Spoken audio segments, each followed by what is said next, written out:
O curso é muito denso, tem muita matéria, e ele é fortemente baseado em Física 3. O que quer dizer com isso? Esse curso de Física 3 e Física 4, eles são, no nosso caso aqui, pensados como uma entidade só, uma contínua da outra. E a diferença, qual é o que se fez de Física 3? Qual é a ideia por trás de Física 3? Era a gente aprender as equações de Maxwell.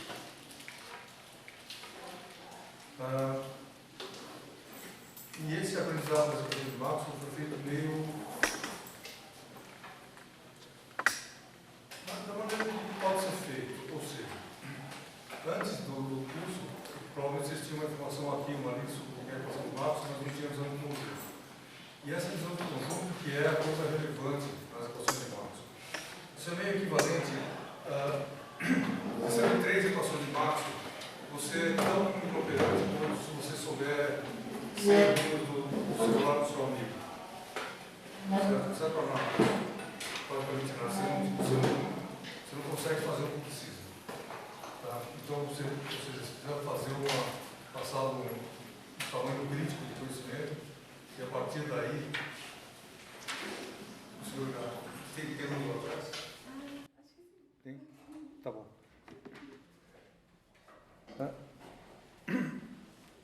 E a partir daí que desse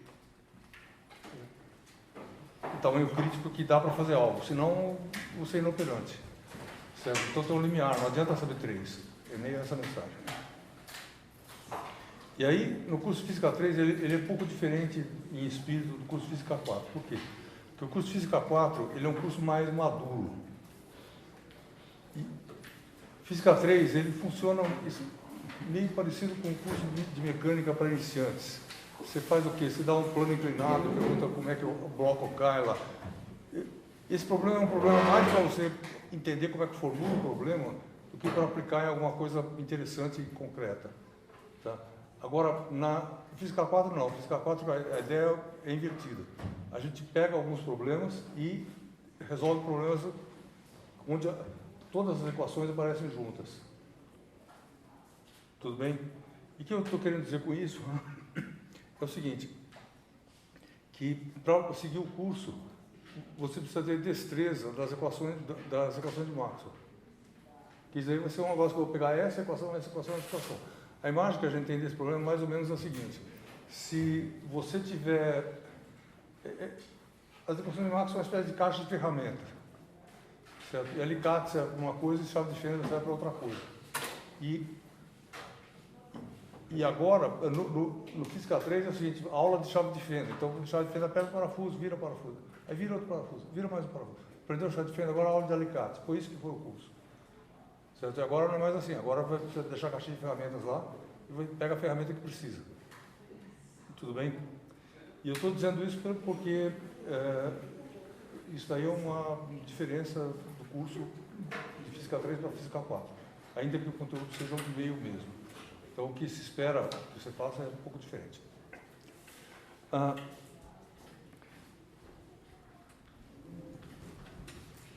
Eu já falei isso para meus alunos de Física 3 e falo agora para vocês também aqui. Esse tipo de curso é parecido com o jogo de Tetris, fase 10. Tudo bem?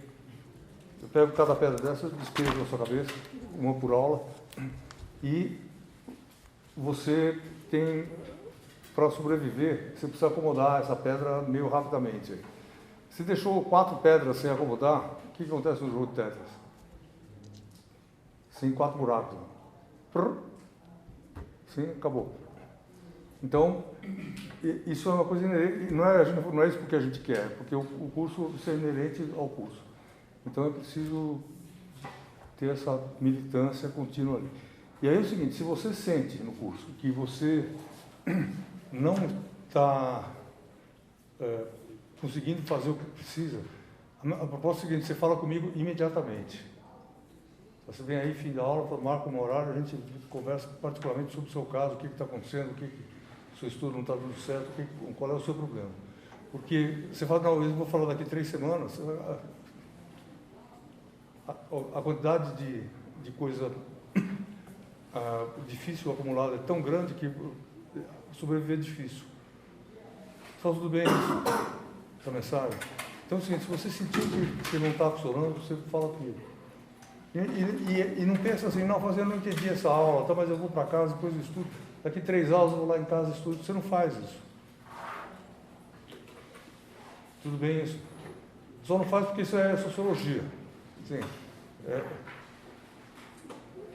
Pelo mesmo motivo que você não sai do cartão de crédito. Fala, não, vou gastar só mais essa vez aqui. Aí você vira um rolo, você não sai mais. Tá? E a coisa se acumula. O processo é meio parecido. Só tudo bem isso? Pergunta.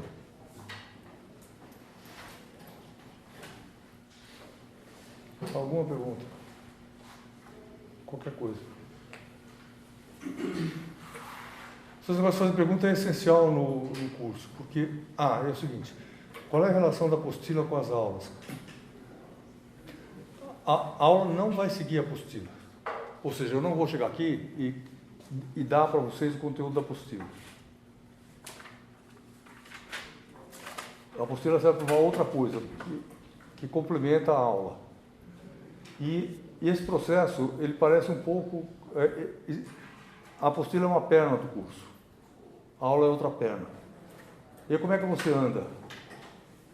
Você não anda assim, né? Certo? E o que você faz? Você dialoga uma perna com a outra. Você põe o peso numa perna, anda e liberta e vai assim. Então, é o seguinte, algumas coisas da aula, ela serve para tratar o mesmo assunto, só que de outra maneira. De uma maneira que não é igual ao que você vai ler aqui. E você vai ler, é o processo que complementa a aula.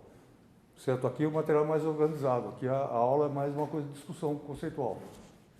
Certo? As duas coisas andam juntas. Então,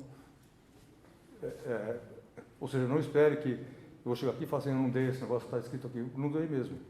Não é essa a ideia. Na apostila tem mais coisa, em geral, do que dá para dar numa aula. Dá para dar, sim. Se eu não tiver pergunta, eu falo, eu dou a matéria que está aqui, mas não é essa a ideia da aula, assim. Tudo bem? Ok, pergunta.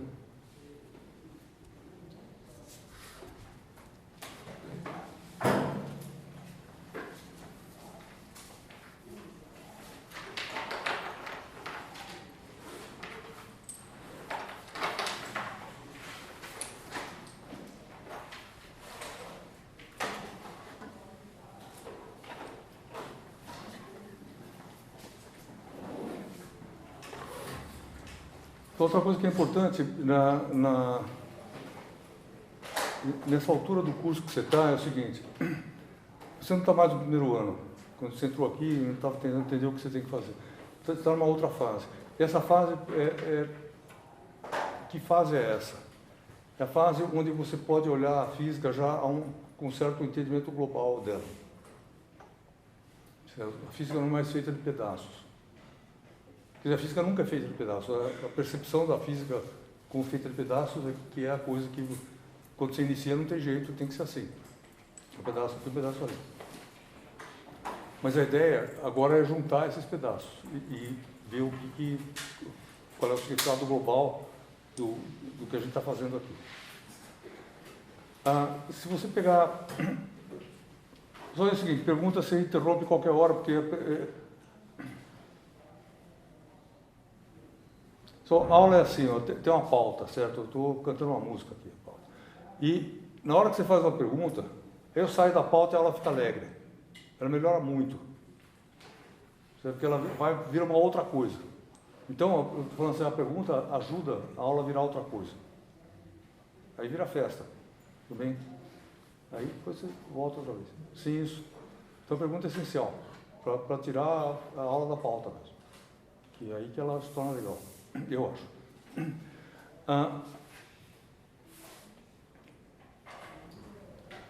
Esse curso, o semestre inteiro, o Física 3 e Física 4, a gente trata de uma única matéria, de uma única teoria, que é eletromagnetismo.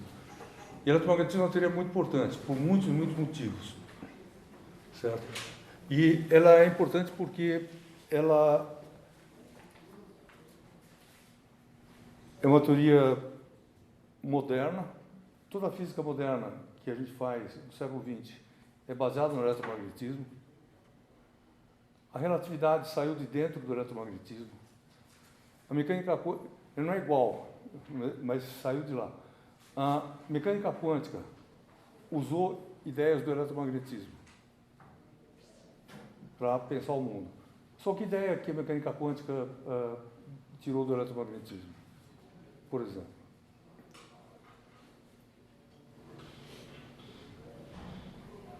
Ideia de campos. Oi? Campos, por exemplo. Campo, mas e aonde que campo entra na mecânica quântica? A segunda quantização, né? Quando você tem teoria quântica de campos.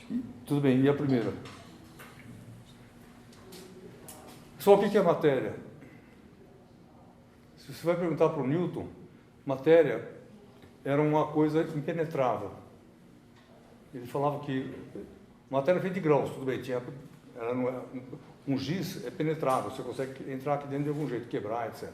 Mas vai chegar um limite que você acha uma matéria que é impenetrável. Então ele achava que isso aí acontecia. O Newton, como ele era um cara muito importante na física, ele fez contribuições muito grandes, essa visão do mundo dele acabou prevalecendo durante muito tempo. Até os anos 1800 e pouco. Quando que é o eletromagnetismo? Situar no tempo.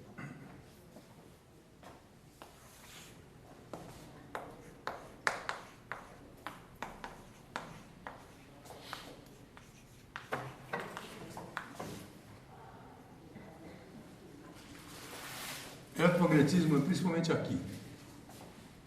Ele foi feito aqui, nesse pedaço. O Newton, aqui. Claro, tem um erro grande aqui, mais um intervalo, mas o Newton é desse tempo, 1700. E aqui o Newton falou que a matéria é impenetrável. Aqui, essa ideia em 1800, ela chegou na física desse jeito, a matéria é impenetrável. Por que eu estou falando da matéria? Para falar de campos. Não, porque isso daí é a única coisa que a gente estuda em física. Tudo bem? A gente só estuda isso. O que é a matéria? O que ela faz? Etc. Então, isso que você falou é verdade, é importante, mas tem uma coisa mais importante ainda, que ela é o que nos une, a ideia de matéria. Então, é isso que a gente está aqui para entender isso. E o universo. Né? Então a matéria entrou com uma coisa impenetrável aqui. Chega aqui, meio por aqui, né, nesse pedaço, mais para a segunda metade, surge a ideia de campo. A ideia de campo o que é? Ela é uma coisa que é extensa. Certo? Eu ponho uma carga aqui assim nesse ponto, tem uma coisa aqui em volta, fora. Então essa ideia que a matéria é concentrada em um lugar, ela começou a perder força. E a ideia de campo começou aqui. Isso a gente vai discutir um pouco nesse curso aqui, mas é uma ideia muito importante, que é o seguinte. Você pega... Qual é a propriedade importante da massa?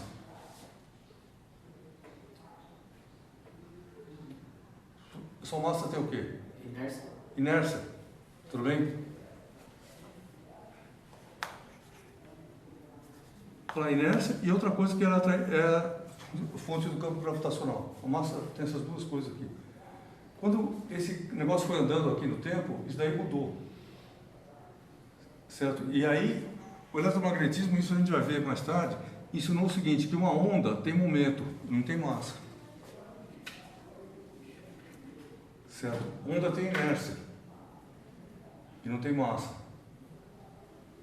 Então, isso começou a... Só onda tem inércia. Você olha a estrela lá na fronteira do universo, 13 bilhões de anos, a luz andou em linha reta para o seu olho. 13 bilhões de anos fazendo a mesma coisa. Você não pode querer mais inércia que isso. Tudo bem?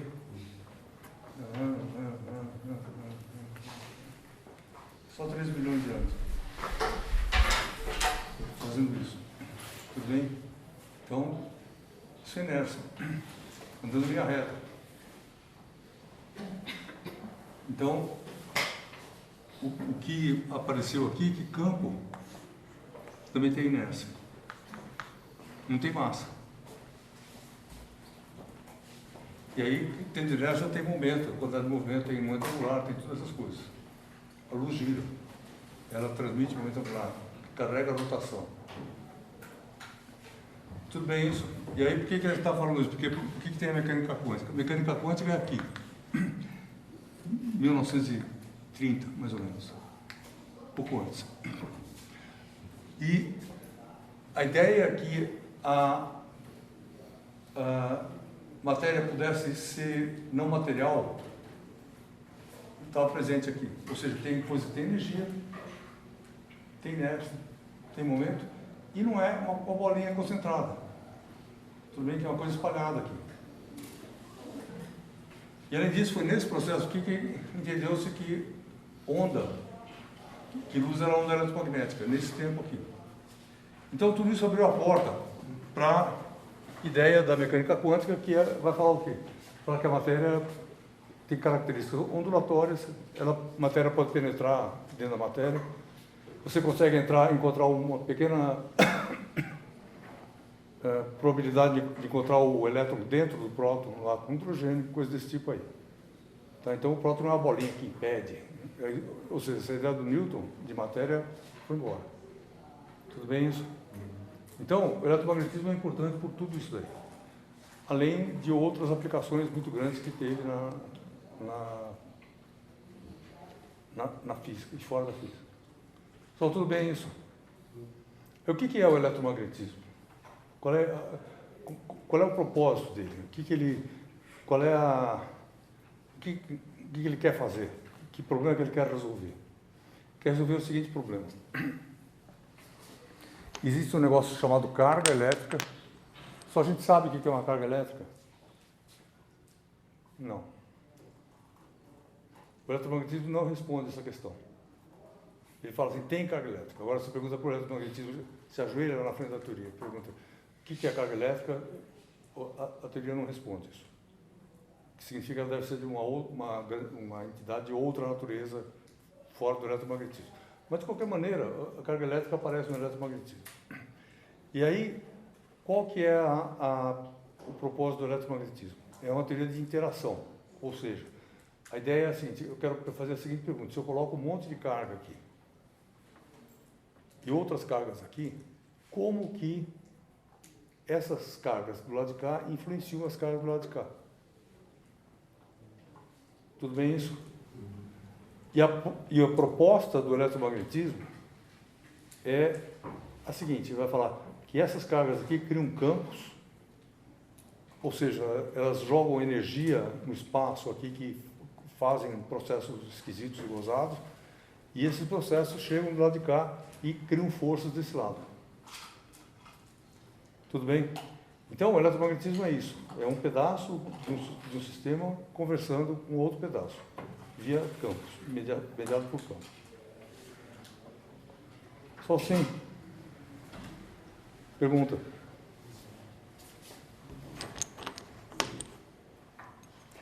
Ok. Aí você vai perguntar de que maneira que o eletromagnetismo se organiza conceitualmente. Assim, tem as 4 equações de Maxwell.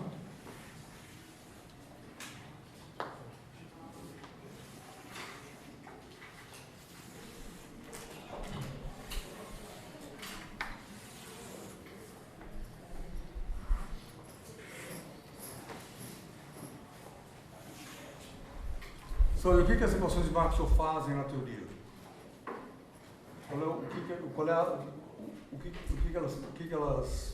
Qual é a ação delas na teoria? É dizer como que as cargas criam um campo. Tudo bem? Como os campos são criados. E tem uma outra afirmação complementar aqui, que é a força de Lorentz. Só daqui minha anotação para vetor, letra dupla. E se fosse impresso seria bold, o negrito. Aí você tem uma carga elétrica, se ela tiver em presença com um campo elétrico, vai ter uma força desse tipo. Essa carga aqui é a carga que está em presença. Essa carga não é a carga que criou esse campo. O campo foi criado de algum outro jeito. E aí ela está em presença desse campo criado de algum outro jeito, e essa carga aqui é a carga que está em presença desse campo. E aí tem uma componente magnética, que é desse tipo aqui.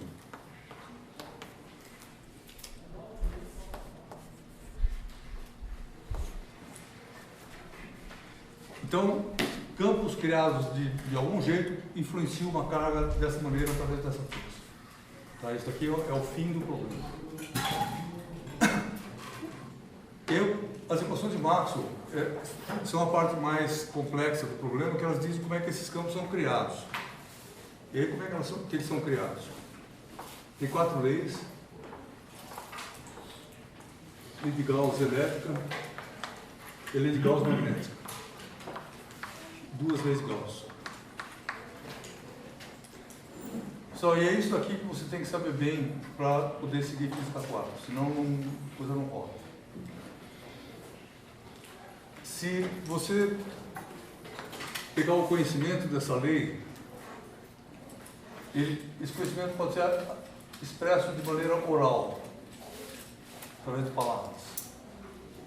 Certo? E essa expressão oral, que não é quantitativa, é qualitativa, mas tudo bem, é importante. E ela vai dizer o seguinte, que carga elétrica, isso aqui é uma sentença, cria campo elétrico. Certo? A imagem disso é assim, se você tiver... Bom, deixa aí a imagem. Qual que é a imagem? A imagem é essa. Carga e campo.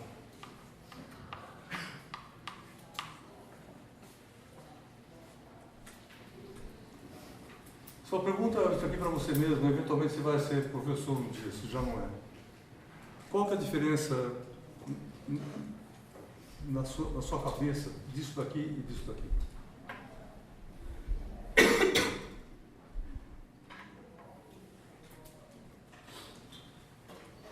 Tudo bem, estou falando a mesma coisa, certo?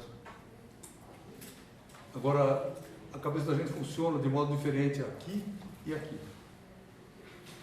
Aqui não é a mesma informação. Estou falando da mesma coisa, mas a gente está acessando isso de modos diferentes. Tudo bem isso?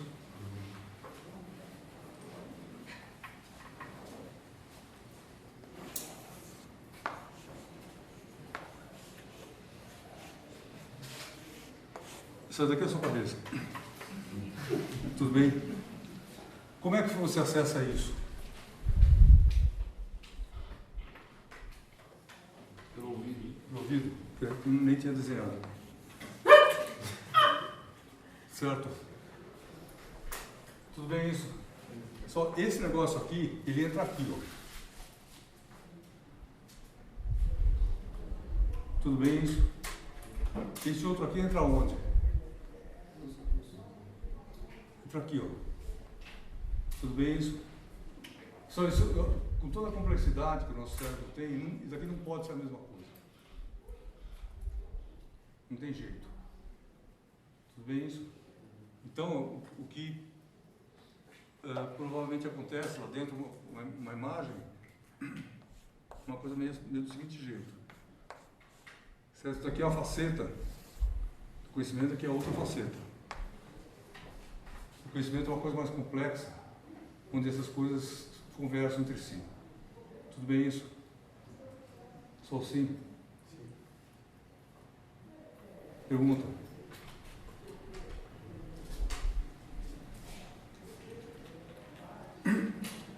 E aqui? Aqui é vazio. Não tem carga magnética e, portanto, a mensagem é que toda a linha de campo magnético é fechada. Não tem linha de campo magnético que nasça ou morra em algum lugar. Ela sempre é fechada.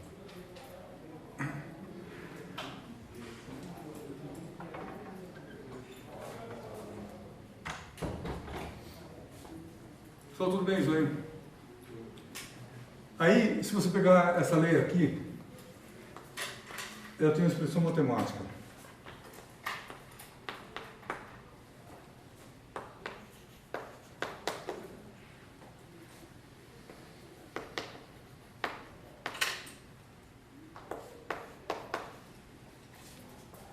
E a pergunta é a seguinte, aonde que entra isso daqui na sua cabeça?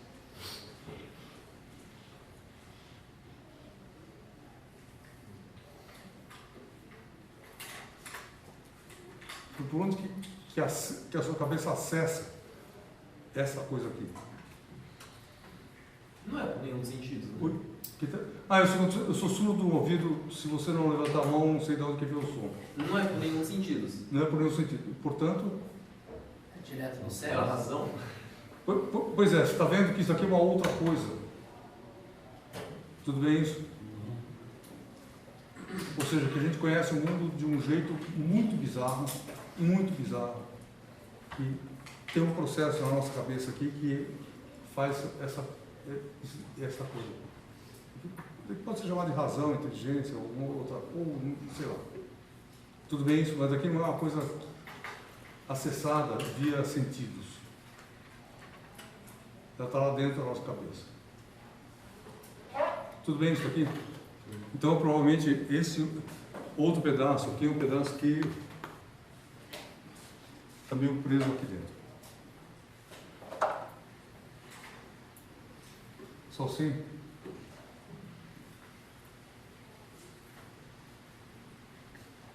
Se você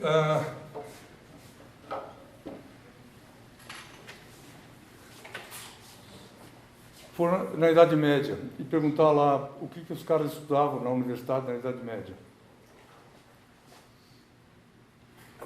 Só universidade. Que idade que tem as universidades no mundo?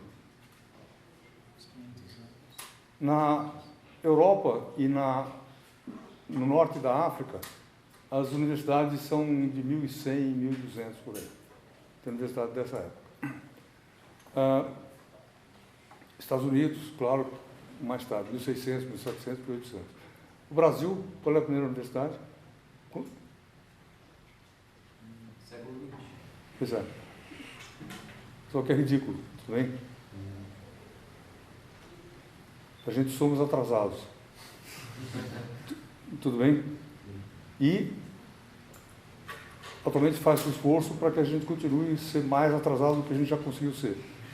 Tudo bem? Então, eu estou falando por quê? Porque esse negócio desse conhecimento aqui, tinha coisa que a gente, na Europa, sabia na Idade Média, a gente não usa isso hoje aqui no Brasil. Mas tem um pedaço que a gente usa, que é o seguinte. Se você for na Idade Média, o conhecimento era dividido em 3 caminhos baixos e 4 caminhos altos.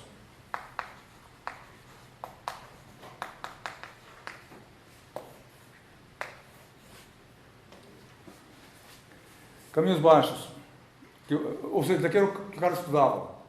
Era bicho na Idade Média, ela entrava na universidade, aí provavelmente não tinha trote lá, mas aí ia estudar o quê? Estudar essas disciplinas aqui, que são a retórica,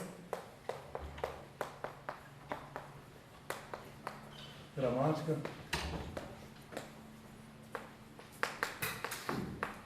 e dialética.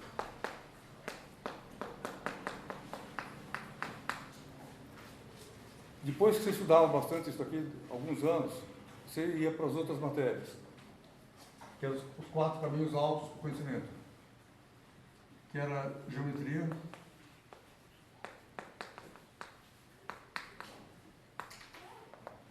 álgebra,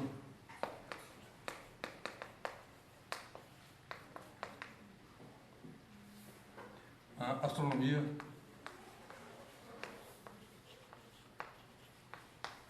e música.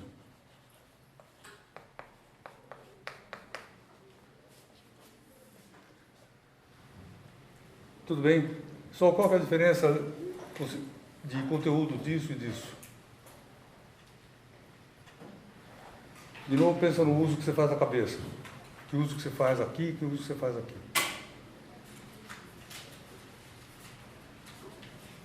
Primeiro pela fala, o outro.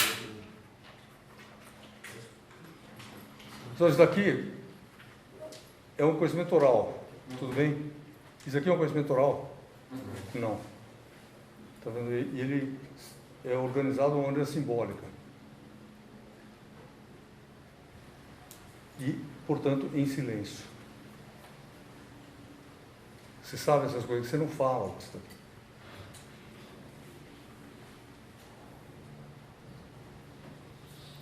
Tudo bem? E é esse conhecimento simbólico que é essa fase aqui. Da gente conhecer esse conhecimento de forma matemática. Tudo bem? E ele está esquisitamente armazenado em algum lugar da nossa cabeça. Só para completar isso daqui era chamado trívio, 3 vias. Aqui é o quadrívio.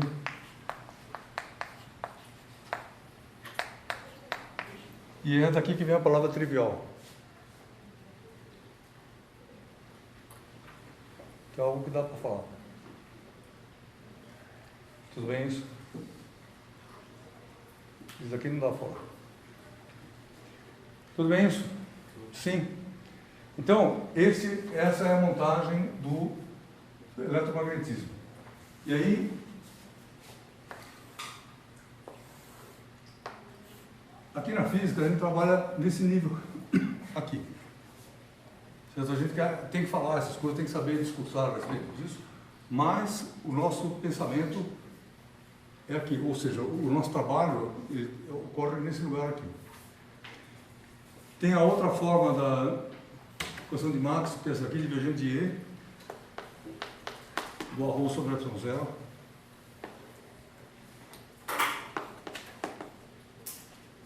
Aqui, matematicamente, essas leis são copiadas, já que a ideia é a mesma, e a gente escreve isso aqui B, numa superfície fechada, põe o N aqui, ds, NDS, que é uma superfície fechada com o normal apontando para fora, aqui é igual a zero sempre, e divergente B igual a zero.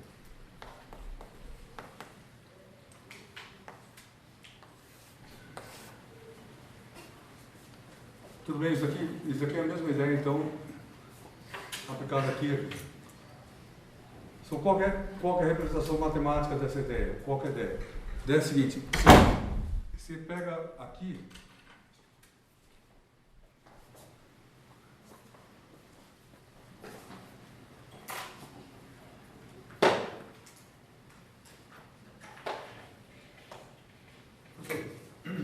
Professor, oi, queria fazer uma pergunta sobre o que você estava falando naquela parte ali. fala. Eu fiquei com a impressão, pela forma como você estava falando, que você estava dando uma ideia de que os 4 caminhos têm mais valor, mais alguma coisa em relação aos 3 caminhos. Você concorda? Você acredita nisso mesmo? Ou foi só uma impressão errada que eu tive do que você estava falando? Porque, inclusive, depois você falou que os 3 caminhos, eles são o trivial. Não, não fui eu que falei, trivial, Sim, mas, trivial que se fala. Mas você fez questão de trazer isso à tona, assim. Certamente, durante esse processo, houve gente que atribuiu mais valor a esse caminho do que a esse caminho aqui. Certo? E eu acho que isso não é difícil de argumentar dessa maneira. Tá? Se você quiser argumentar, ao contrário, também dá para argumentar, você argumenta qualquer coisa. Mas dá para argumentar que isso daqui é melhor que isso aqui. De alguma maneira. Mas... Desculpa, professor, um instantinho só, atrapalhar a sua aula aqui. Estou procurando faz meia hora. O que é isso, uma copa? É uma jiboia. Não, tudo bem, obrigado.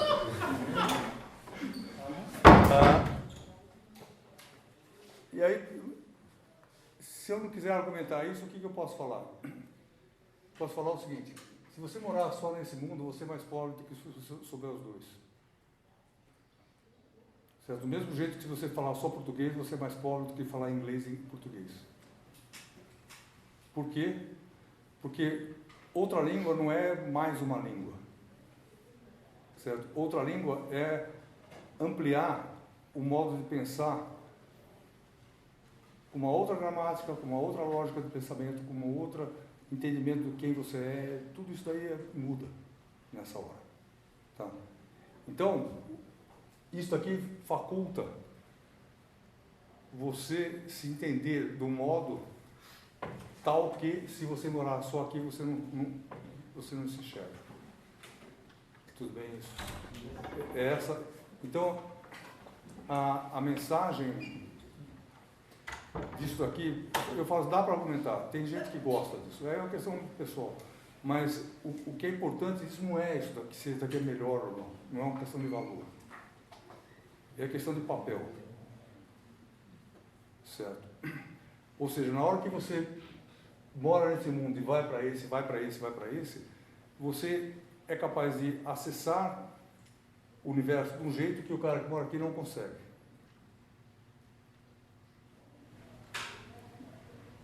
Tudo bem? É o oposto também, talvez. É, então, Oi? o oposto também. Não, o oposto é pobre. E isso daí é a discussão dos nossos dias. Fala assim, tudo é meio igual, tal. Eu posso defender qualquer opinião, defenda a opinião que cada um quiser. Só que, se você souber duas línguas, você é muito maior intelectualmente do que se você souber uma língua só. E se você souber 3 línguas, você é extremamente maior do que se só souber 2 línguas. Espera um pouquinho só, por favor. Só para acabar essa discussão. Maior em que sentido? É que você consegue...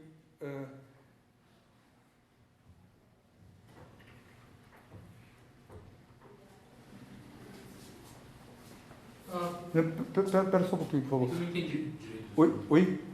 Então, eu estou buscando um exemplo para tornar isso mais claro. Eu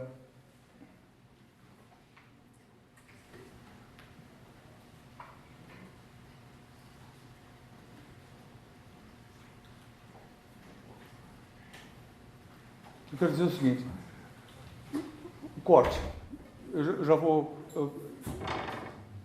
dar um exemplo, dar uma história disso que talvez ajude. É o seguinte, quando que os gregos desenvolveram o seu pensamento? Muito mais do que outros povos à sua volta. Por que eles fizeram isso? O que eles tinham que os outros não tinham? Genética? Provavelmente não. O que eles faziam? Eles comerciavam. Tá? E esse comerciar significa o quê? Que ele saía lá da...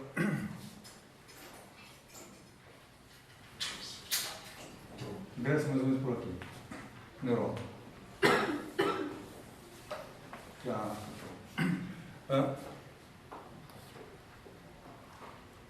Ele saiu daqui, viu para cá, saiu daqui, viu para cá, saiu daqui, viu para cá, saiu daqui, viu para cá.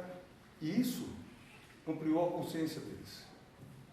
Certo? Porque você só descobre quem você é. Não adianta se você ficar preso em casa pensando quem eu sou. Essa pergunta não era respondida dessa maneira. Era respondida por contraste. Na hora que você vem aqui e percebe que tem um cara que faz uma coisa diferente do que você faz. Tá? E isso você percebe em São Paulo. São Paulo é uma cidade cosmopolita. Hoje, mas no passado, você ia para o interior do Brasil, os caras tinham nojo de comida japonesa. Por quê? Porque o peixe era cru. A palavra é nojo mesmo, não comida. Certo? E aí o que acontece? Você vem aqui e você aprende. Isso amplia o seu espectro de coisas que você sabe. Tudo bem? Então, a mensagem é essa. Quanto mais... E aí não é mais do mesmo. Sabe? Não é comer carne e comer 2 carnes, mais a carne mais... É comer outra coisa. Isso amplia a sua consciência nesse processo. Tá aí que eu estou dizendo o seguinte, isso aqui amplia a consciência. Saber 2 línguas amplia a consciência. Porque se só... quando você sabe outra língua, você começa a entender como que o português... O que é falar português. Se você só falar português, você não entende isso. Tudo bem? Uhum. Alguém queria falar com você?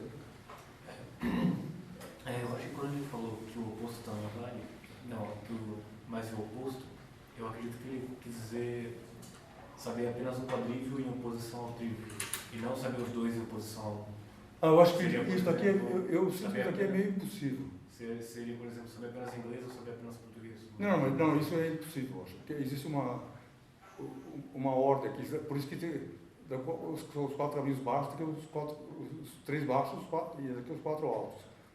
Isso daqui é pré-requisito para isso aqui, nessa lógica de ensino. Você não escolhe ou aprendi isso ou aprendi isso. Sabe? E é o que a gente está fazendo, eu estou falando em português. Tem que ver em qual nível também. Oi? Tem que ver em qual nível também, mas tudo bem, entendi. Não, daqui essa discussão, essa multiplicação aqui é uma caricatura. Isso que eu estou fazendo aqui.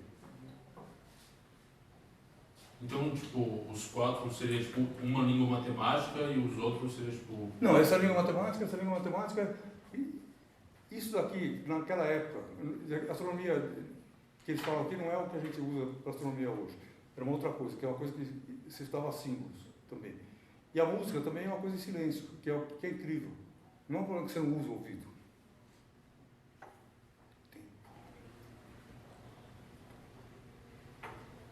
Tudo bem, tem um tempo que não tem ruído. Tem uma pauta. Tudo bem isso? Então, música é silenciosa. Tão silenciosa quanto a matemática.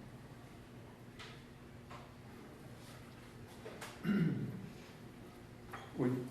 Então, mas talvez seja besta o que eu vou falar, mas bom, tipo um João de Barro constrói a casa dele contra a chuva, um pinguim ele não sabe comparar números, mas ele sabe ver o ninho que tem mais pedras e escolhe o parceiro que tem mais pedras.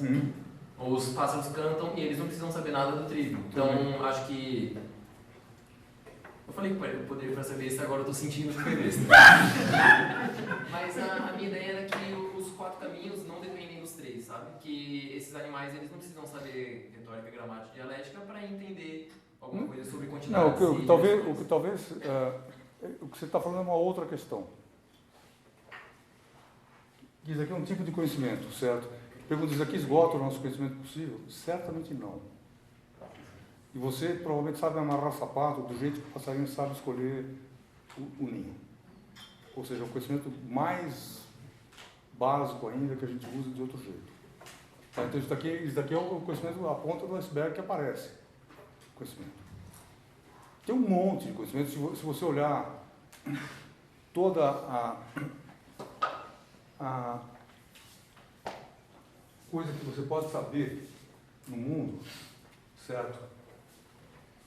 Se eu fizer isso, você provoca uma reação animal. Tudo bem?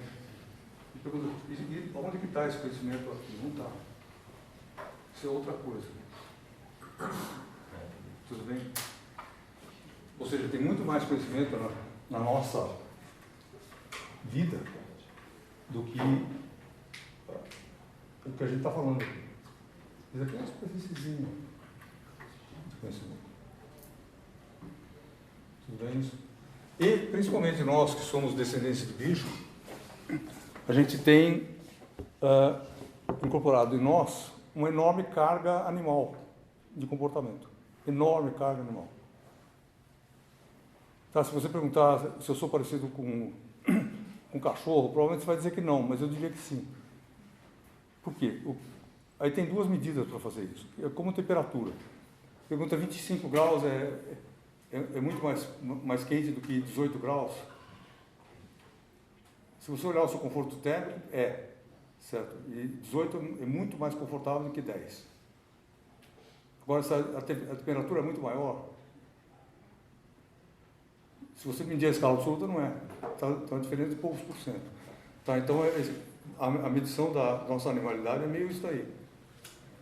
Certo? Se você fizer uma escala, o cachorro tem 5 dedos, tem pulmão, tem nariz, tudo que eu tenho. É um projeto. Certo? Desviou um lugarzinho no fim. Tudo bem? Então, se você olhar numa escala ampla, o que esses animais trazem dentro de si, nós também trazemos. A gente mudou um pouco aqui no fim. Você fez uma pergunta, não? Eu queria só colocar meu dedo nessa discussão aqui.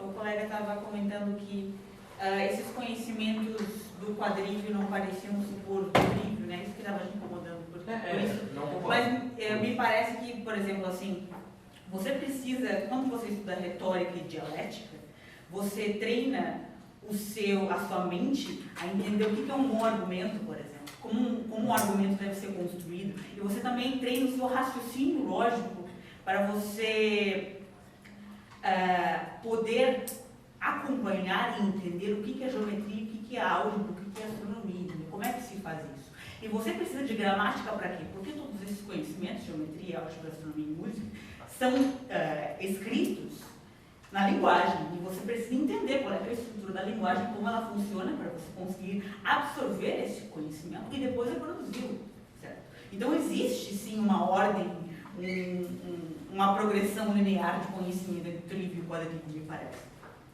Porque você treina a sua mente naquela época que você estuda o trívio, para depois você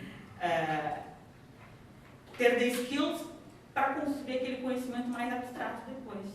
Porque você precisa ter o skill abstrato para depois, né? Não, você tem razão pelo seguinte, se você pegar, tem gramática e matemática? Tem. É o que ela falou, essa estrutura abstrata que você praticou aqui e provavelmente não explorou se você parar aqui, você explora e vira isso. Ela já estava lá. Você não vai entender porque é um bom argumento se você não tiver estudado a argumentação antes. Né? Você não vai conseguir identificar um erro num teorema, numa prova.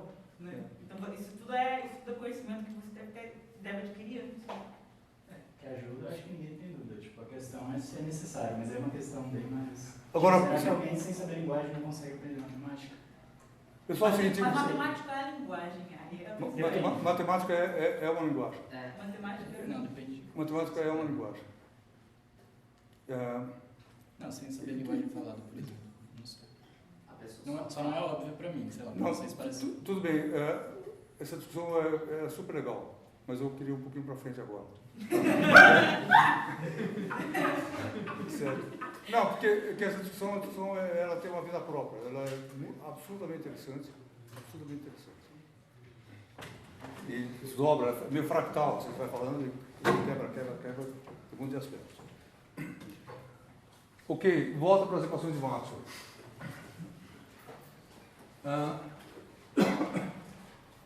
Ele fala...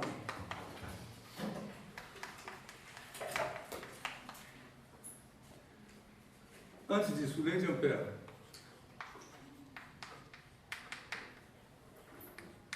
O que ela fala? Ela fala que corrente é representada com a carga andando, tá? Então assim, ela cria campo magnético.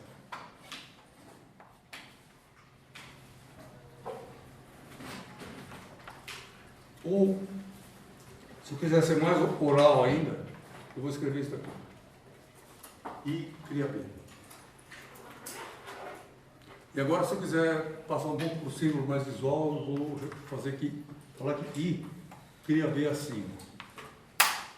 Linha circular em torno de I. A matemática dessa lei é essa daqui, integral de B, um caminho fechado,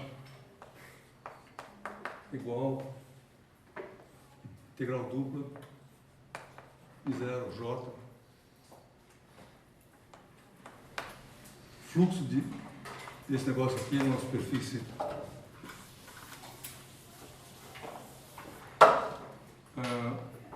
fechada, e na forma diferencial é rotacional de B igual a 0J.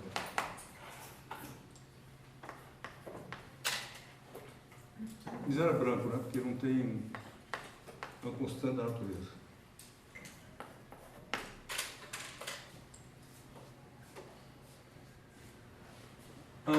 Lei de Faraday. A lei de Faraday é uma lei muito importante. Muito importante. Por quê? Porque se você olhar só essa lei aqui, ela está dizendo o seguinte: carga elétrica cria campo elétrico e corrente cria campo magnético. E essas afirmações, em muitos problemas, elas podem ser consideradas independentes. Daqui funciona sozinho, daqui funciona sozinho, tudo jeito. Tudo bem? Lei de Faraday foi a primeira lei que mostrou que isso que eu vou chamar de derivado temporal de B cria campo elétrico. Ou seja, se você tiver um campo magnético que varia com o tempo, você cria campo elétrico. Tudo bem isso? Aonde que isso aqui é importante? Importante porque se você pegar um ímã aqui e fizer esse movimento com o ímã aqui, você está gerando campo elétrico em todo o espaço. Isso é importante por isso mesmo. Mas é importante por um outro motivo. Porque ele traz o tempo para o eletromagnetismo de maneira explícita. Tá? E isso daí é o germe da relatividade. Isso a gente vai estudar no curso, aula 20 e alguma coisa. 20, mais ou menos. 17, 18. Tudo bem? Então, o fato do tempo estar presente nessa lei aqui, que parece uma coisa inocente, quando ele foi explorado matematicamente, isso daqui acabou virando a relatividade, parte dela. Então, isso aqui tem implicações muito importantes. Uma das implicações é o seguinte: se eu pegar, isso aqui é uma carga elétrica parada, só essa carga elétrica cria o quê? Campo elétrico. Campo elétrico. Tudo bem? E aí eu ando à sua frente. Tem campo magnético para você? Uhum. Tem? Só tem campo magnético para você? Sim. Sim. Para mim? Não. Tudo bem? Então você está vendo que ser elétrico ou ser magnético é alguma coisa que depende do referencial. Tá? E a relatividade vai explorar esse fato. Então isso teve uma implicação muito grande na física, essa ideia.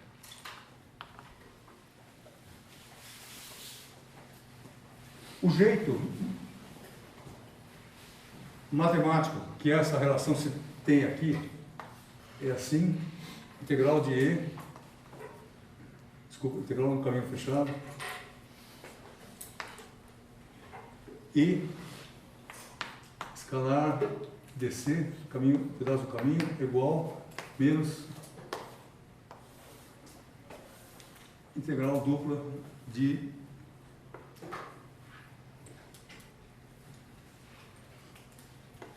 dBdt escalar NDS.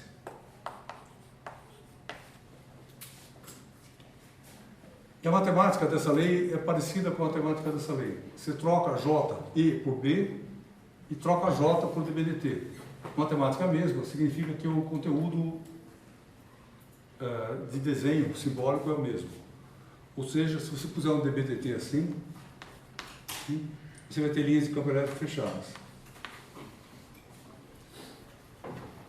Tudo bem isso? Só se isso aqui. Se você não estiver acostumado com isso que eu estou falando, por favor, avisa.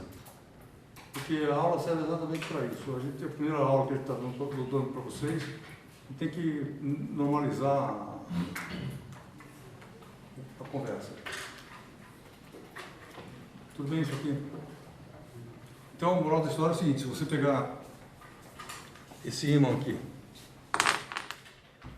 e fizer isso com ele, ou coisa mais monotônica, só ando com ele na sua direção assim. Para você, o campo magnético varia com o tempo, certo? E se você tiver aí, você vai ver um dBdt que está nessa direção. Se aqui for o Polo Norte, ele está aumentando para você aqui. Tá?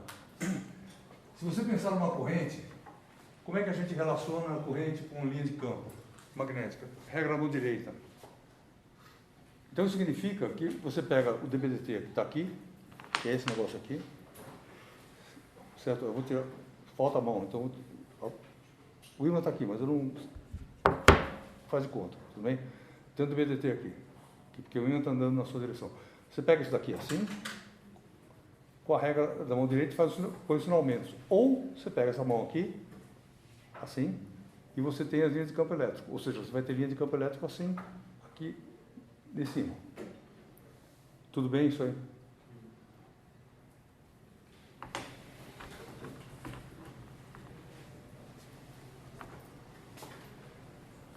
Na forma diferencial,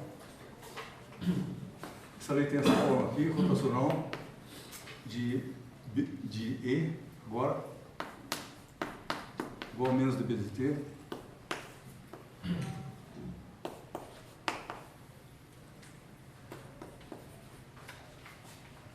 E ela é parecida com essa, portanto, se essa é parecida com essa, é parecida com essa é parecida com essa.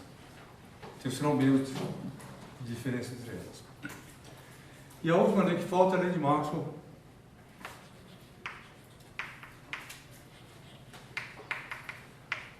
que diz que variação temporal do campo elétrico também cria campo magnético. Então você tem dois jeitos de criar campo elétrico, ou por corrente ou por dBdt.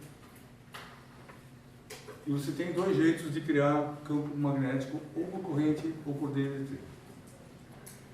Sim, isso. E daqui vira matematicamente a seguinte coisa, que você vai pôr uma I0, Y0 aqui, ddt, aqui, e ou somar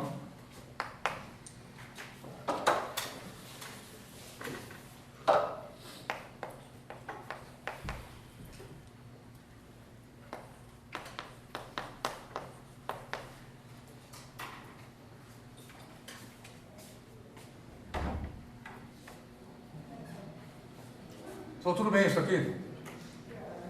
Isso que você está vendo é o eletromagnetismo.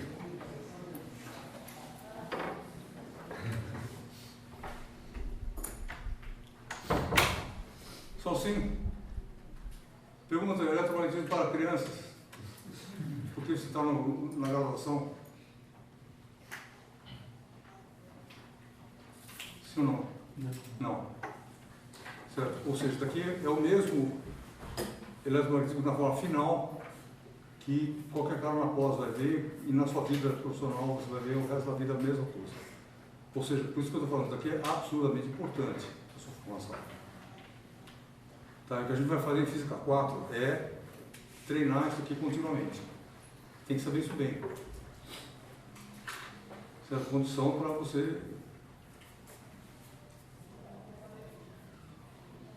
mudar de pergunta, né? E a pergunta que posso fazer para vocês é o que vocês querem ser quando crescerem, né? Certo? E aí a resposta tem que falar, eu cresci, né? Ou seja, você cresceu o dia que você sabe isso aqui, tudo bem? Sim, isso. Então, eu falei, daqui é totalmente essencial. O que isso aqui está fazendo? Esse conjunto de ideias diz como um campo é criado, como os campos são criados.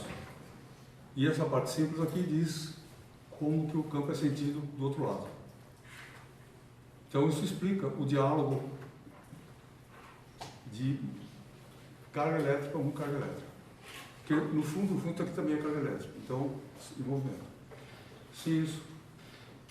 Então isso aqui se você quiser, a gramática com uma carga conversa com outra carga. O que é isso? E o eletromagnetismo é só isso e tudo isso, porque é muita coisa também. Pergunta. São coisas suplementares do eletromagnetismo, que não são a equação de Maxwell mesmo. Tem uma outra coisa muito importante aqui, que é a equação da continuidade.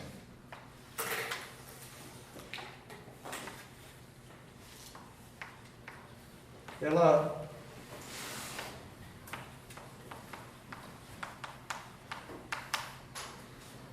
coexiste harmoniosamente com o eletromagnetismo, mas ela não é bem eletromagnetismo. Por quê?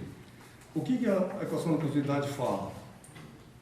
Ela relaciona I com Q.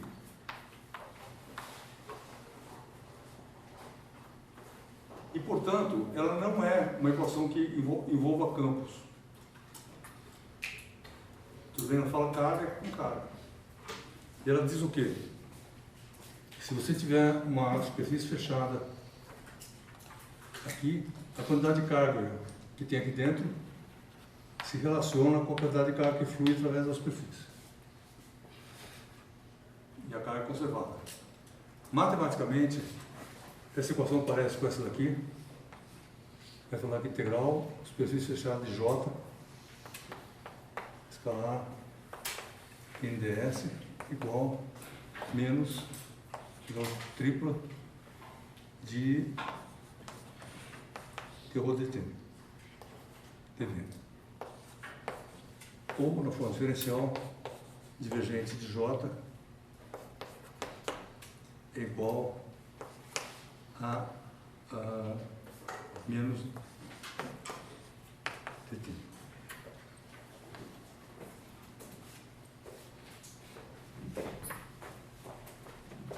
Tudo bem isso?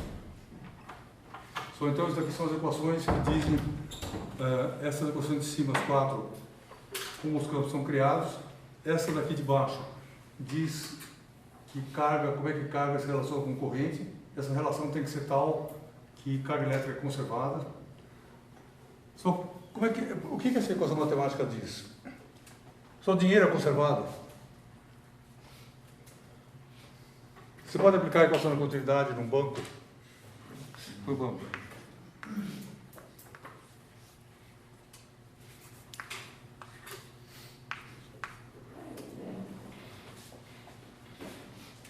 Você pode aplicar a equação da continuidade em um banco?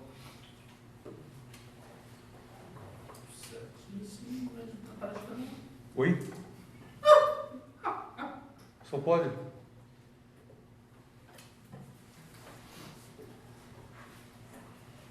Há controvérsias? Não, estou falando uma pergunta séria. Tipo, se considerar que o dinheiro varia, não o preço do dinheiro varia. Não que o preço do dinheiro varia, estou falando o valor nominal. Ah, então. Pode aplicar sim. O pessoal pode aplicar? Pode ser. Por quê? Porque todo dia você mede a quantidade de dinheiro que tem aqui dentro, aí você faz uma superfície matemática aqui, que não é física, mas é matemática, e você conta quanto dinheiro que entrou aqui, entrou um certo quantidade de dinheiro, um certo dinheiro saiu, e a conservação do dinheiro, nesse caso, significa que você vai associar a variação da quantidade de dinheiro aqui dentro ao fluxo através dessa superfície. Tudo bem isso? Isso vai ser sempre assim. Nesse caso. Só tem algo que me proíba pegar um isqueiro e queimar o dinheiro dentro do banco. Mas eu posso fazer isso, posso? Pode. Posso. Tudo bem? Então o dinheiro não é conservado nesse sentido, é bastante conservado. Mas eu posso não fazer isso. Tudo bem de algum jeito. Ok? Carga eu não posso. Carga é absolutamente conservada. Ou seja, não tem nada que você possa fazer para uma carga elétrica desaparecer.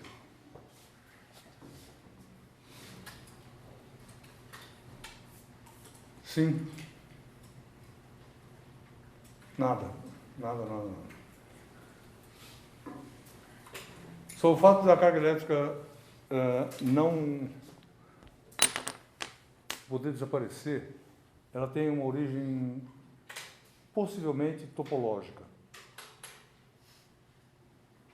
O que significa isso? Significa o seguinte: você imagina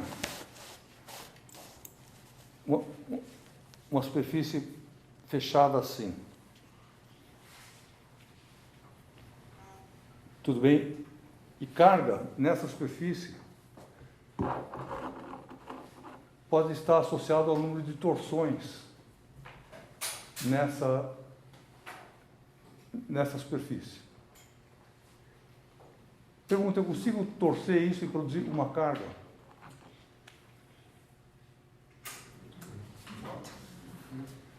Você consegue produzir em pares?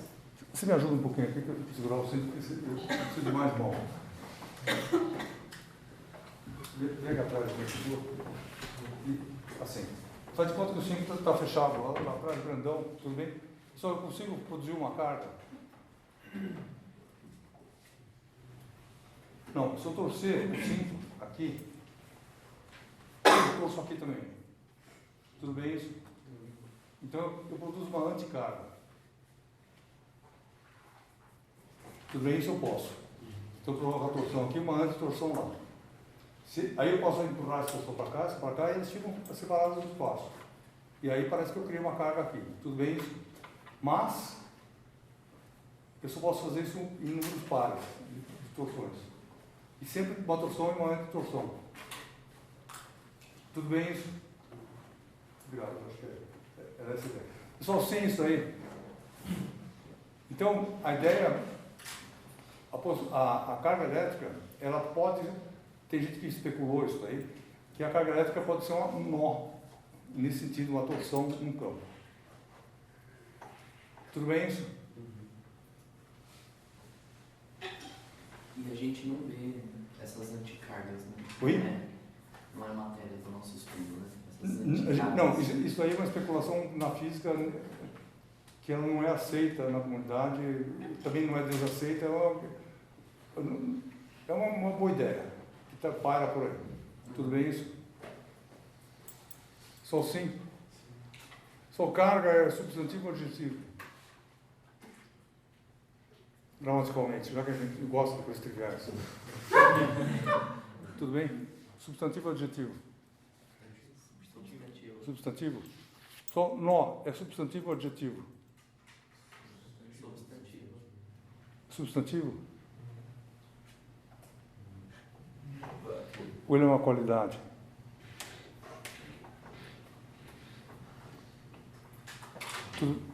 Tudo bem isso? Só você vai procurar no dicionário, está escrito lá, substantivo, sem discussão. Aí você lê aquilo lá, reza para o dicionário, fica feliz, vai dormir feliz, faz substantivo. Tudo bem? Que é o que você faz quando você não pensa, mas... Tudo bem? Isso aqui é complicadíssimo. Certo? E se a carga elétrica for um nó, ela é a qualidade de algo. Ela não é uma substância. Então é um substantivo sem substância. Na língua tudo bem, isso daí não tem problema. Só sem isso. Pergunta. No caso de sempre produzir em pares, tá, a gente consegue ver o que é matéria. Como seria para detectar a antimatéria? Não entendi a sua pergunta. Por que produzido em pares? Não sei, isso é um fato empírico. Ou seja, tudo que a gente sabe de carga são fatos empíricos. Você faz um outro experimento. Se você fizer um experimento, atritar uma matéria aqui, você não vai saber a quantidade de carga envolvida, porque a quantidade é tão grande e o experimento é tão grosseiro comparado com o número de elétrons lá, que vai ter um monte de elétrons a mais, mas você não vai conseguir medir isso. Então você vai olhar no mundo das partículas elementares, tá? Onde você pode ver uma carga uma por uma ali. E ao fazer isso, você vê que nunca teve um processo onde a carga não fosse conservada. Sempre que tem uma reação de partícula, acontece isso aqui, a quantidade de carga total é conservada. Tá? E pode produzir um par de partículas e a partícula? Pode. Por exemplo, se você atirar um fóton perto do núcleo aqui, você é capaz de produzir um E mais e E menos. Um pósitron e um... Daqui o pósitron, daqui o elétron. E daí você observa. Mas aí saíram duas. Você nunca viu uma coisa dessa. Tudo bem? Quer dizer, então, o fato da gente usar a concentração, pensar na concentração da carga desse jeito, vem do número enorme de observações que a gente tem. Pode ser que amanhã o cara vá lá e faça um negócio que apareça, mas até agora não aconteceu. Só mais perguntas? Já se observou algum... A mão. Oi. Já se observou algum delay, algum tempo que tipo, apareceu um e outro? Não. Ou sempre o mesmo Não. tempo? Né? Só a pergunta assim, será que eu podia ter observado isso aqui assim? Saiu essa e mais tarde saiu essa. Com a nossa capacidade de observar, porque você não consegue observar instantâneo, você tem um tempinho. E pode ser que isso tenha acontecido dentro desse micro tempo que eu não consigo observar. Mas no que eu consigo observar, isso não ocorre. Então, sempre nasce as duas do mesmo ponto. Tudo bem? E por isso que essa lei aqui é considerada uma das leis mais básicas do eletromagnetismo, da física. Qualquer coisa. É uma super lei. Você nunca viu uma violação disso daí.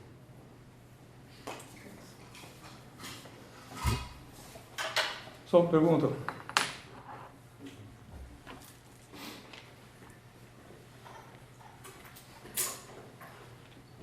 Professor, tem uma pergunta. Fala. Eu não sei exatamente qual teoria que usa hoje, mas eu acho que existe uma certa especulação a respeito de monopolos magnéticos. E eles iriam contra a quarta lei. Né? Sim. Aí eu queria saber melhor sobre o que o senhor poderia explicar. Só a pergunta dele. Essa lei aqui afirma que não existem monopolos magnéticos, carga magnética. Agora a pergunta, isso daí é uma coisa, bater o martelo em cima? Não. Não. E aí, qual é a situação hoje? A situação é a seguinte, alguma coisa grande não existe. Quer dizer, uma coisa que seja do tipo do tamanho do elétrico, que você vê a carga, uma coisa dessa escala não tem. Se tiver, é muito menor. Pode ser que exista. Essa ideia da existência do monopolo magnético é ruim? Não. Como é que a gente sabe isso sociologicamente na física? Você pode falar isso, eu acho que tem, então. Você acha o que você quiser, ainda mais hoje em dia. Você acha o que você quiser. Mas o jogo não é assim. O jogo é o seguinte, da física.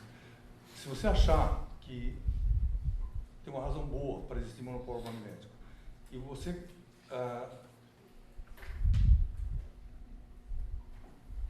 tiver um indício, uma ideia, se você fizer tal experimento lá, você é capaz de ver o monopolo, porque se não fizer experimento, você não vai ver, já não viu. Então, para ver, você vai ter que buscar um experimento específico lá.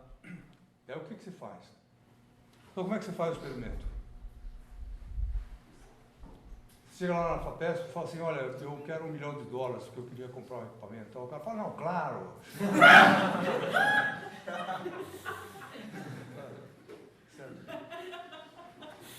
A gente tava aqui, não sabia o que ia fazer com o dinheiro, mas agora eu estou feliz.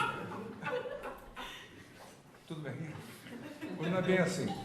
Então, como é que você faz? Você vai lá e faz um projeto. Esse projeto tem que ser enormemente bem detalhado. Falo, não é só que você quer essa ideia, mas você vai fazer como você vai fazer, que equipamento você vai usar, aonde você vai fazer, que laboratório, que máquina que você precisa, que instrumentos, tudo isso você detalha. Aí, você manda isso para um órgão financiador tipo FAPESP ou no exterior que tem os equivalentes, o que vai acontecer? Eles vão mandar, como você não vai pedir R$10, você vai pedir um dinheiro maior, eles vão mandar para um time muito duro de gente que vai analisar o seu projeto. Tá? E aí o cara vai falar, não, isso aqui não funciona, não, isso aqui não funciona. E isso vai ser uma discussão dura que você vai ter com esse pessoal, até você convencer esse tipo que o seu projeto é viável. Aí, no fim, o seu projeto pode ser considerado viável e você pode ganhar dinheiro para fazer experimento. Tá? Então, isso indica mais ou menos qual é a sensação que a comunidade científica tem a respeito dessa ideia. Se é uma ideia que vale a pena investir o dinheiro que vai ser tirado de outra coisa para fazer aquilo lá. Certo? E a pergunta é assim, isso já aconteceu recentemente? A resposta é sim. Então, de vez em quando, alguém consegue fazer um experimento buscando o monopolo magnético. Certo? Isso significa o quê? que esse cara conseguiu convencer uma comunidade com dificuldade e conseguir dinheiro para fazer o experimento. Se ele conseguiu dinheiro, significa que ele conseguiu, o argumento dele foi considerado bom o suficiente para ganhar o dinheiro. Tá? Então, a resposta que eu posso dar para você é essa. Fala assim, teve gente que ganhou isso, que conseguiu essas coisas. É uma coisa que ocorre de 10 anos ou 15 anos. Não é todo dia que isso tem, mas de vez em quando tem. Então, o fato de vez em quando ter significa que o programa não está fechado. Tá. Aí o cara descobriu? Não descobriu. Mas isso não impeça que o outro vá lá e fala, não, ele devia ter olhado ali, não aqui. Sim, acho que eu deveria ter feito a pergunta de outro jeito, então. Eu quis dizer o que a possível existência de um monopolo magnético conseguiria resolver na física que só... Pois é, nada. Não, nada pelo seguinte, porque se houver...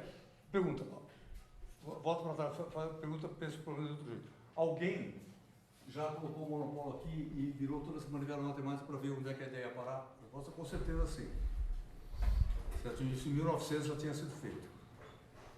O cara fala, tem um monopolo, quais são as implicações teóricas de haver um monopolo? E aí o cara fez todas as contas e falou, as implicações são essas, vai aparecer tal coisa aqui, vai aparecer tal coisa. E aí isso criou um monte de lugares para ele olhar. Que ele poderia, essas coisas poderiam acontecer. Aconteceram? Não. Tá? Ou seja, a tentativa teórica de chegar no monopolo já foi feita. Um dos caras super importantes que pensou no monopolo foi o Dirac, que é o cara que inventou a antimatéria, relatividade do elétron, que é um cara super importante, genial, e ele era um cara que gostava do monopolo. Então tu falou assim, essa ideia tá viva, mas mesmo ele não achou nenhuma consequência que pudesse ser observada. Então isso aqui continua valendo esse zero aqui. Tudo bem? Oi. Professor, geralmente na física, as leis de conservação estão associadas à simetria, né? Tem alguma possível simetria que explique a conservação da carga? Tem. Isso é uma simetria da mecânica quântica. É uma simetria que, assim, você fez uma pergunta com fome e eu vou dar uma resposta que vai continuar com fome. Que é uma simetria na fase da fusão de onda. Ficou feliz? Mas é o que é. É a simetria que está associada à conservação da carga. Obrigado. Sinto muito. Mas só mais pergunta.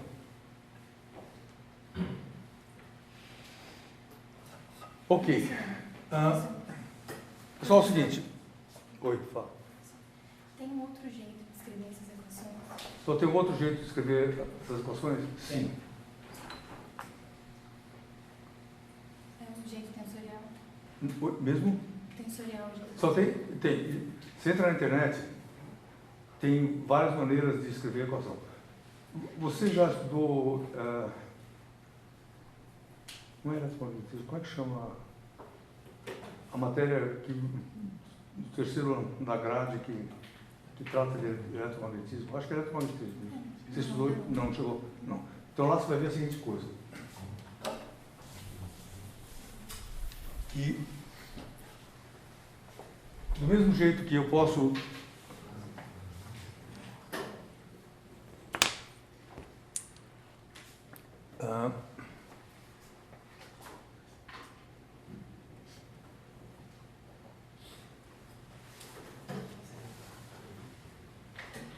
sua pergunta delas é um parênteses, mas é um parênteses interessante porque ele vai ocorrer na sua vida no ano que vem, talvez.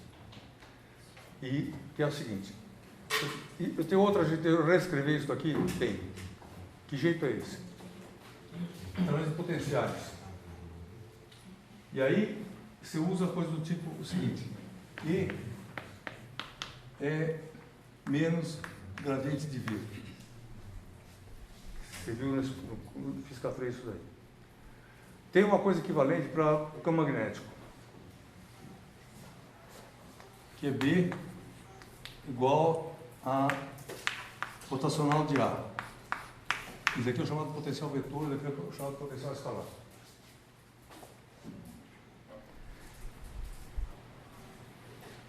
É possível pegar... Isso aqui é o jeito que o pessoal estuda mais em eletro daqui para frente. Você pega esse negócio aqui, joga lá, vira uma manivela matemática e o que vai acontecer é o seguinte: essas 4 equações viram 2.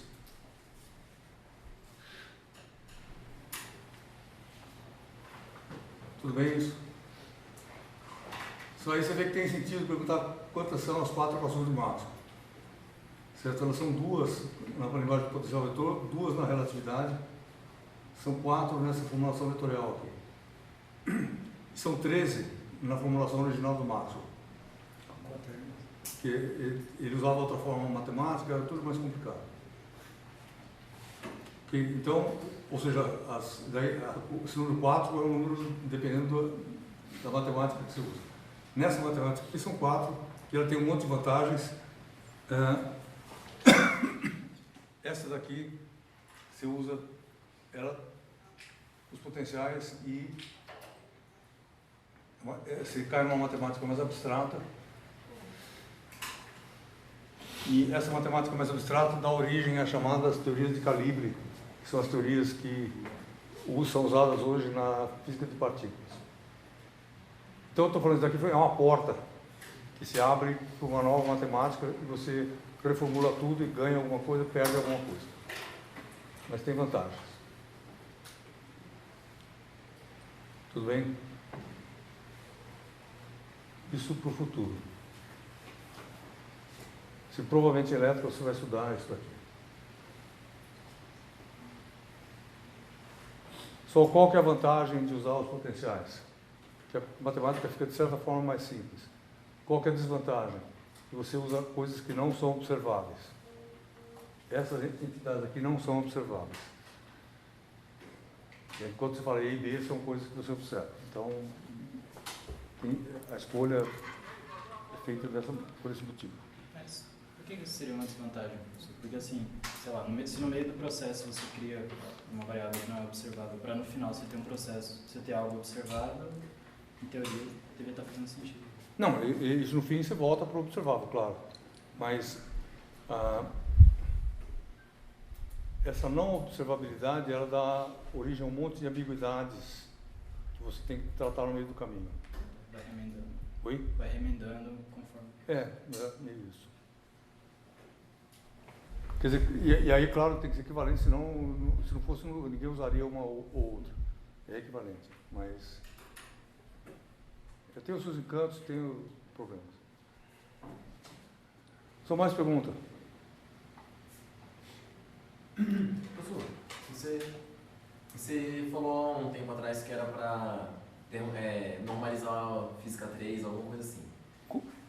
Você falou que essa primeira aula ia ser para normalizar os conhecimentos de Física 3. Não é normalizar, isso daqui é para recordar.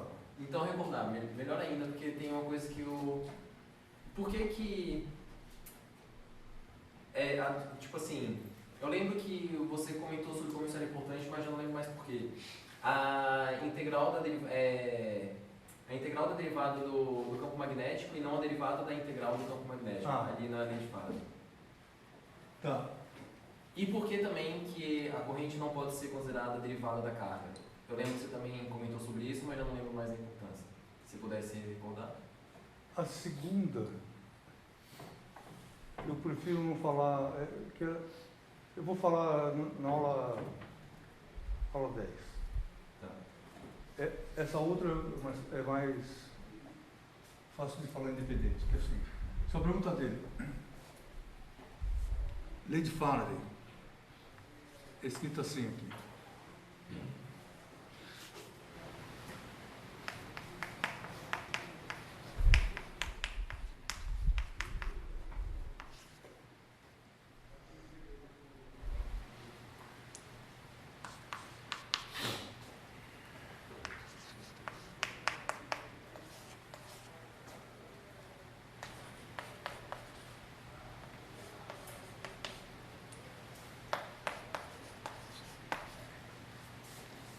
Esse aqui é o jeito que nós escrevemos a lei de Faraday nesse curso e a gente milita por ela. Certo? Qual que é a alternativa?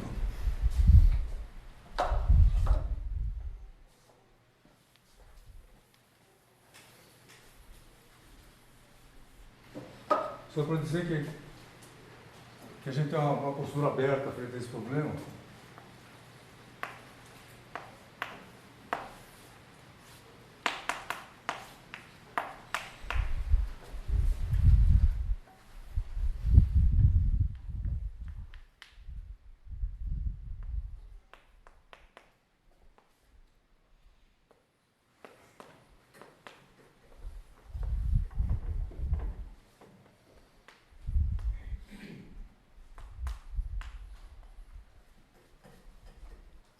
Ela, em muitos lugares, a lei de Faraday aparece escrita dessa maneira, que é o fluxo de dBdt, de B, a derivada do fluxo. Eu pergunto qual que é a diferença da derivada ser deixada aqui dentro ou ser posta para fora. Diferença 1 é que dessa expressão aqui, você tem que falar a seguinte coisa, fala assim, suponha que o caminho matemático seja constante, e aí você consegue chegar nessa equação aqui.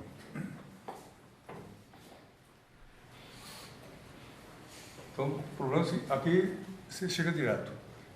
Mas aí tudo bem, não é um grande argumento. Outro argumento é o seguinte. Isso aqui é a expressão que o Faraday usava. E tudo bem, ele acabou de descobrir a lei lá, a matemática que ele usava era essa. E daqui traz a ideia que o fluxo das linhas de B tem um papel físico.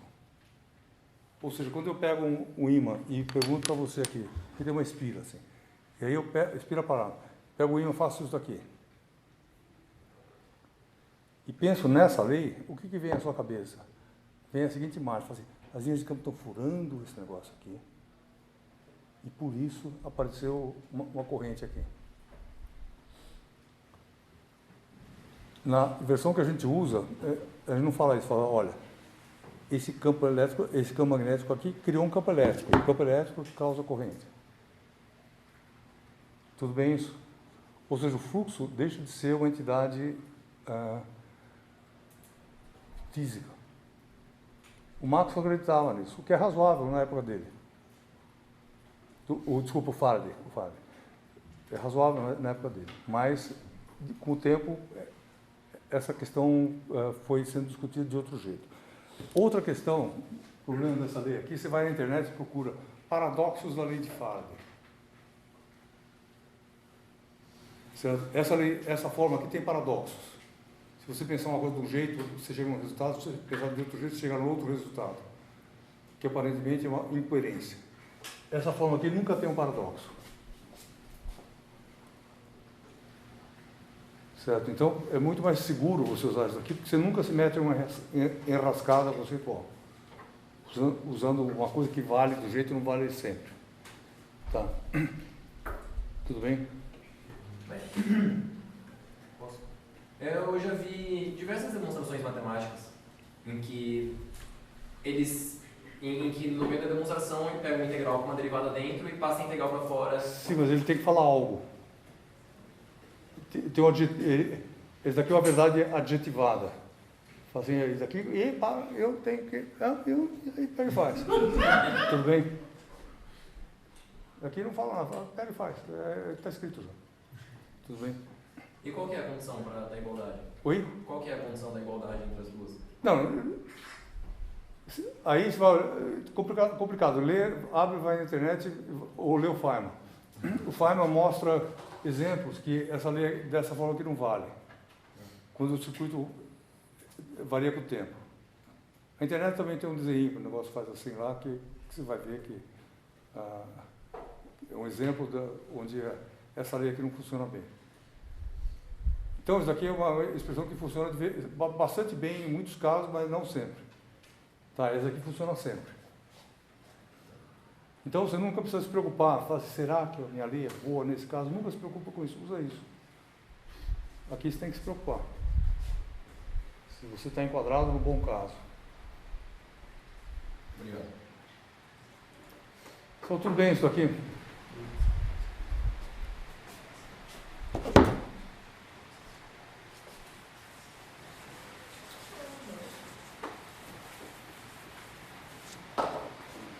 Ok.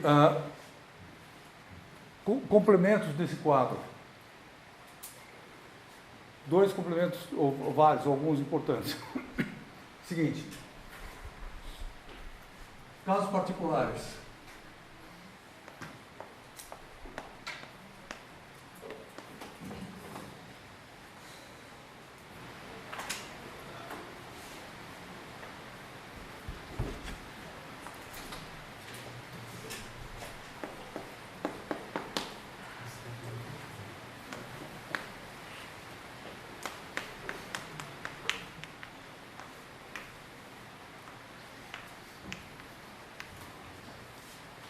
São casos particulares, lei de Coulomb.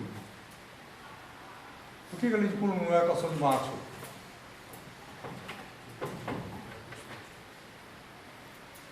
Por que a lei de Coulomb não é a equação de Maxwell? Porque ela só vale para carga parada. Tudo bem? Essas coisas valem para quaisquer cargas. Aceleradas, velocidade, tanto faz. Isso aqui vale sempre. Tá, isso aqui só vale para carga parada. Mas quando a carga estiver parada, ela é boa. Então, muitas vezes a gente usa isso porque é muito mais simples para carga parada usar aquele lado do que usar isso aqui. Outro caso particular é de hoje trabalho.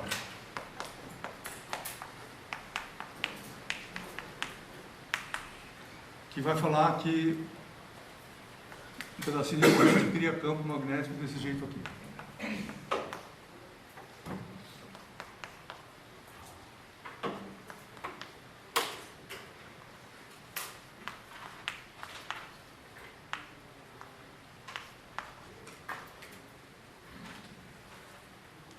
E também só vale para corrente constante.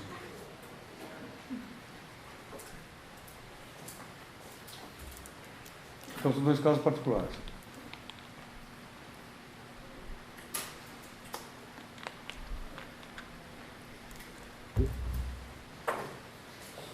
Outras coisas importantes associadas a esse quadro aqui. O que eu estou querendo dizer? Assim, se você quiser usar isso ou isso, você tem que se perguntar se pode.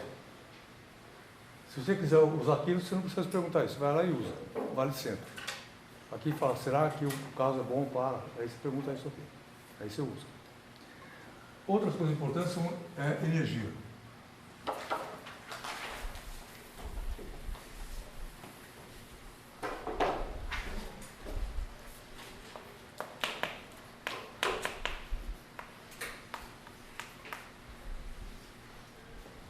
E aí, o que a gente viu em Física 3 é o seguinte: se você tiver uma região onde tem campo elétrico,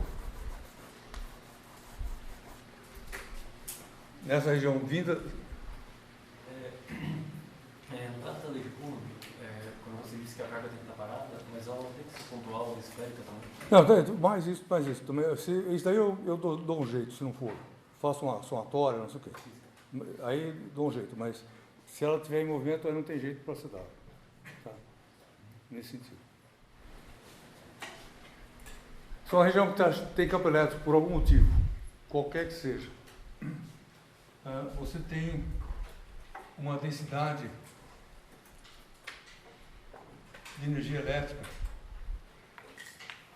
unidade de volume, dada por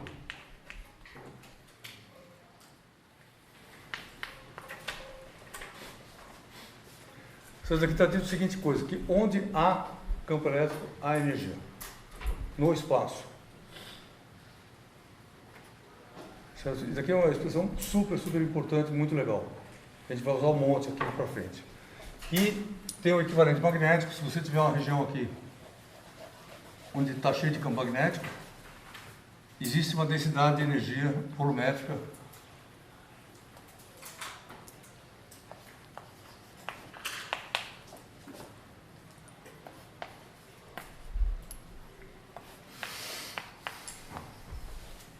que é dado por isso aqui.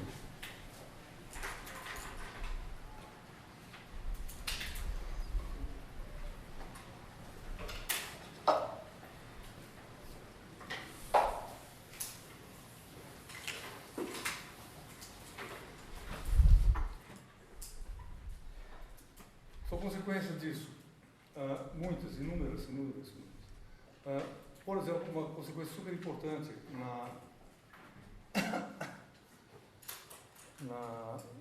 no curso é que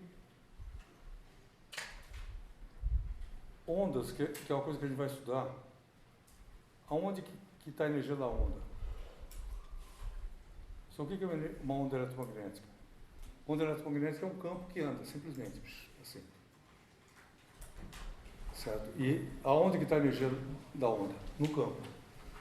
Então a luz que está chegando no seu olho, tudo isso aqui, a energia está armazenada lá. Sim. Outras consequências. Se você pegar uma carga aqui, então essa carga tem campo elétrico em volta dela? Sim. Cheio de campo.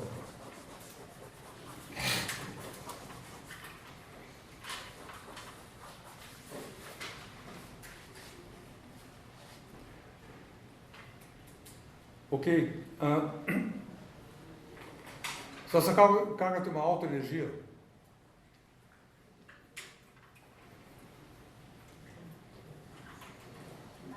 só física 3. Tem. Dentro da carga? Não.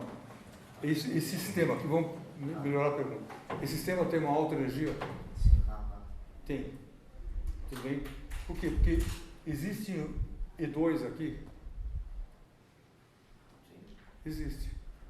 Tudo bem? Tem E e tem E2 ao quadrado. Então, significa que tem energia aqui, aqui e aqui. Sim, isso. Sua energia tem inércia.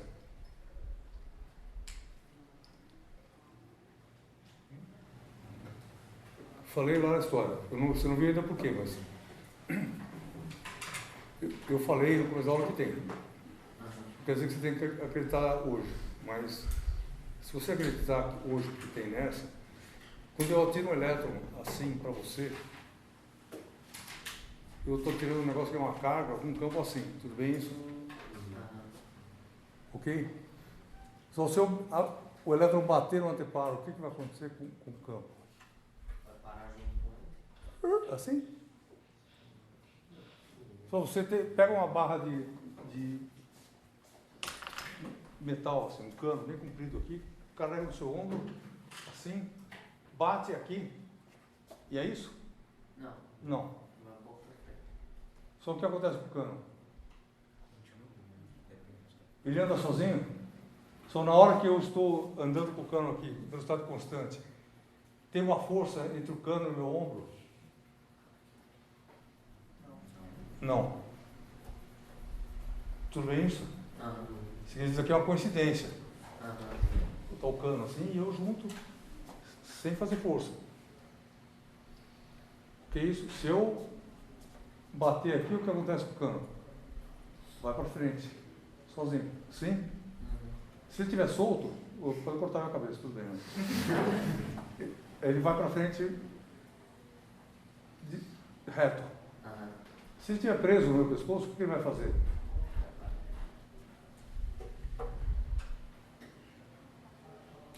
Tudo bem isso? Só o campo faz isso? Sim.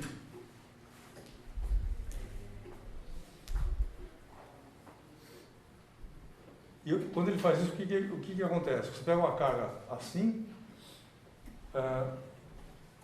joga uma carga correndo contra o anteparo, a carga bate, o campo vai em frente sozinho. O que é isso? Radiação.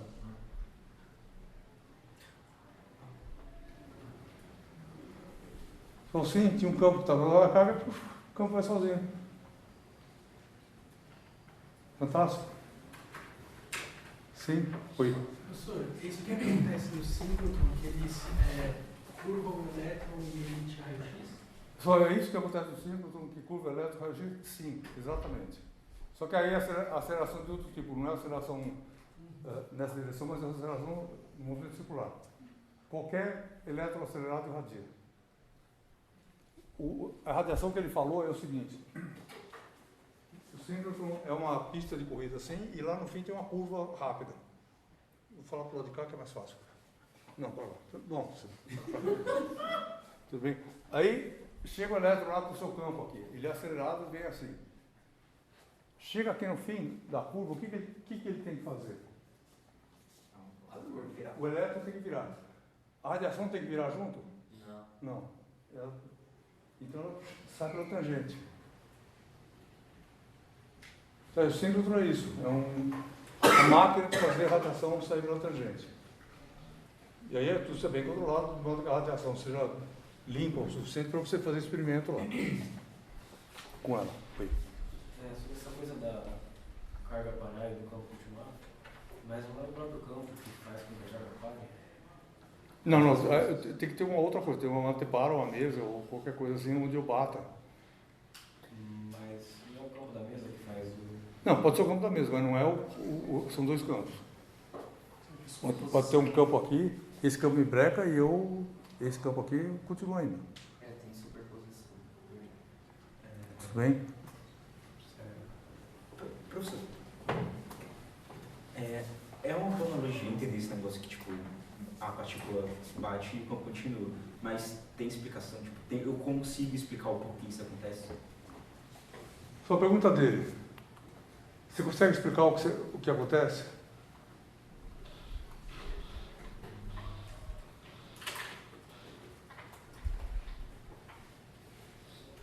Só essa pergunta é angustiante. Você consegue explicar o que acontece? O que você faz quando você está desesperado? Aceito. Não. Você vai lá e reza. Aí você ajoelha aqui na frente e pergunta para a equação de Marx. A equação de Marx, o que eu faço com esse problema? Certo? Aí eu pergunto assim, se foi bonzinho o ano inteiro, tudo bem? Se você foi, ela te dá uma saída. Ou se você achar um bom livro, também é melhor. A resposta está lá. Sim. Ou seja, isso que é absolutamente importante. Qualquer pergunta, a resposta está contida aqui dentro.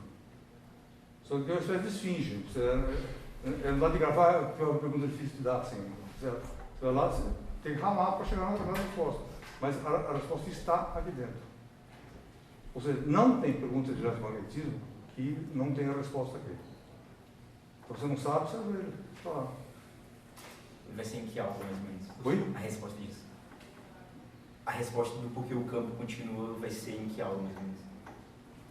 Vai ser o quê? Eu não entendi. Em que aula? Tipo, a Ah, explicação. não, é daqui no Senado. Será talvez, daqui uns 3 anos. O par para você. Esse aqui é dado no curso de pós. Não, porque tem problemas mais simples e menos simples. Certo? Tem um problema menos simples. Mas a gente vai dar uma versão mais simplificada dessa discussão. Mas tem resposta, tem. Está no curso de pós. Só mais pergunta? Ok. O que a gente vai... Como vocês viram, essa discussão era mais para levantar a bola aí do eletromagnetismo e esquentar o motor na discussão, mas a gente vai... O que a gente vai fazer nesse curso? A ideia geral do curso é o curso ser centrado em ondas eletromagnéticas. E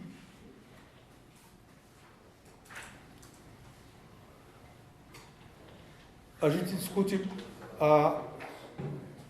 seguintes coisas.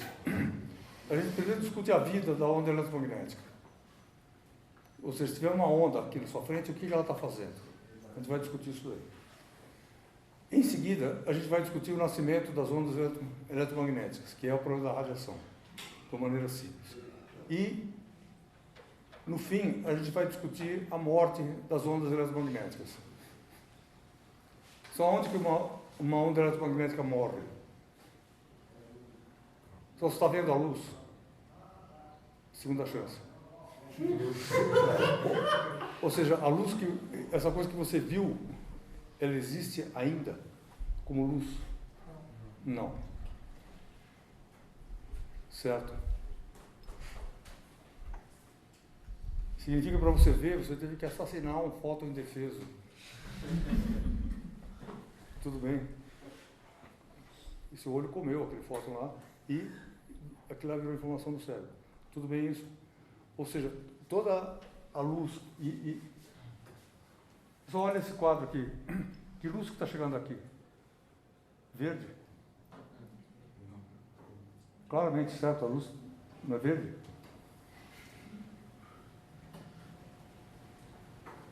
Só que cor que é a luz? Branca. Tudo bem? Aí você jogou a luz branca aqui, saiu verde aqui, amarelo aqui, azul aqui, assim por diante. O que significa isso? Que esse negócio teve uma absorção seletiva. Tá? Isso aqui é o que a gente vai ver no fim do curso. Por que isso ocorre assim? É um problema absurdamente interessante. Tá? Ondas da matéria. Então, por que você joga a luz de um jeito e ela sai de outro? O que acontece aqui dentro? Então, isso é o que a gente está chamando da parte final do curso, que é a morte da luz. Ou ondas na matéria. Aqui no meio, a gente estuda, aqui o fim, aqui o meio, a relatividade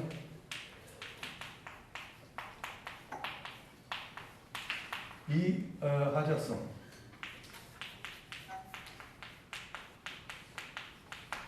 Por exemplo, a pergunta que você fez, a gente vai fazer uma discussão qualitativa e vai dar para entender por que o síncrotron acontece isso. Quantitativo não dá, mas qualitativo dá. Então você vai ser capaz de entender por que, do ponto de vista qualitativo, que aquilo lá é assim. Aqui. E, no começo, a gente vai estudar a vida da onda. Ou seja, como é que uma onda anda, como é que ela sai daqui, vai para lá, assim por diante. O que é uma onda, tudo isso. O que é isso? A próxima aula.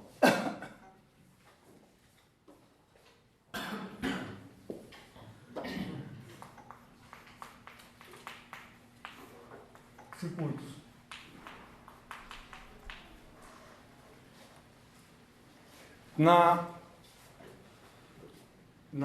Para entender a vida de uma onda, a gente tem que entender a seguinte coisa.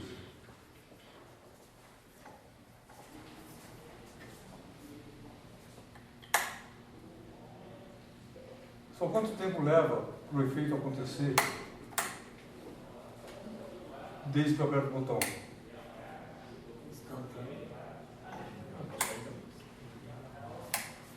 Só instantâneo? O efeito da luz apagar ou da gente parar de ver? Não, o efeito da luz apagar. Ah, parece ser instantâneo. Para você ver, tem a distância até seu olho. Só quanto tempo leva esse efeito? Esse efeito aqui não tem nada a ver direto a ver com a velocidade do elétron dentro do fio. Ele ocorre por aqui, certo? Fora do fio. Ou seja, esse efeito ocorre devido a uma onda. Tudo bem? Então, para a gente poder entender isso daí, a gente vai ter que entender como é que onda se relaciona com o circuito. Porque isso aqui é um circuito. E a gente vai começar a estudar circuitos então. Aula que vem, a gente vai estudar um circuito feito com a bateria, um capacitor, um resistor e um indutor.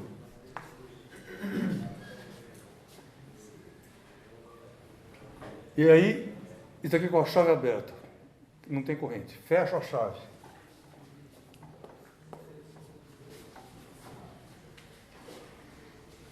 Só esse negócio aqui fornece energia ao sistema, a bateria? Sim, fornece. Aonde que vai parar essa resistência? Deixa eu pegar um problema mais simples, ou menos simples, talvez, que é o seguinte.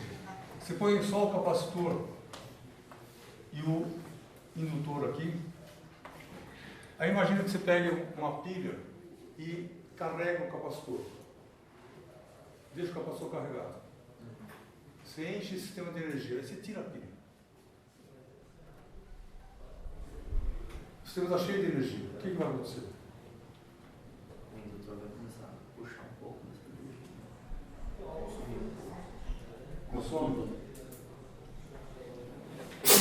Só o que pode acontecer com essa energia? Dissipar. Tem um mecanismo de dissipação aqui ligado. Só não tem resistência, tudo bem? O que pode acontecer com essa energia?